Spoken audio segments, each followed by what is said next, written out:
আসসালামু আলাইকুম বন্ধুরা। তো বর্তমান সময়ে বাংলাদেশের মানুষ অনেক টেনশন করে, স্পেশালি ইউরোপের রেসিডেন্সি অথবা পাসপোর্টের জন্য অথবা ইংল্যান্ডের পাসপোর্টের জন্য লং টাইমের জন্য। তো তাদের টেনশন মুক্তির একটা সলিউশন আছে, সেটা হলো সার্বিয়া। কেন টেনশন মুক্তির সলিউশন এবং কেন এটা আমাদের জন্য একটা গোল্ডেন অপরচুনিটি হইতে যাচ্ছে, কারণ রুলসগুলো তো অনেক, এটা এখনও সহজ আছে অন্যান্য দেশের তুলনায়। তো কী রুলসটা সহজ আছে সেটা নিয়ে আজকের আলোচনা।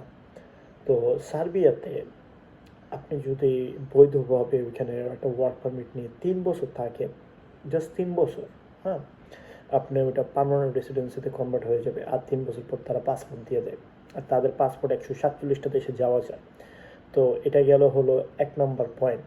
দ্বিতীয়ত, যারা সার্বিয়াতে ব্যবসা করতে চায়, ইউরোপে আসে অনেকে টাকা খরচ করে টাকা ইনকাম করতে পারে না, কিন্তু আপনি যদি কষ্ট করে 50,000 ইউরো জমাইতে পারেন ক্যাশ, লাখ 70-80 লাখ টাকা, অথবা ইংল্যান্ডে 70-80 লাখ টাকা 2 বছরে কামাইতে পারলেন, ওই টাকাতে আপনি যখন মুভ করবেন ডাইরেক্ট বিজনেস ওপেন করে, ওরা বলে লো আপনি $50,000 আপনি ডিপোজিট করেন, $5,000 দিয়ে বিজনেস করেন, $45,000 আপনার অ্যাকাউন্টে থাকুক।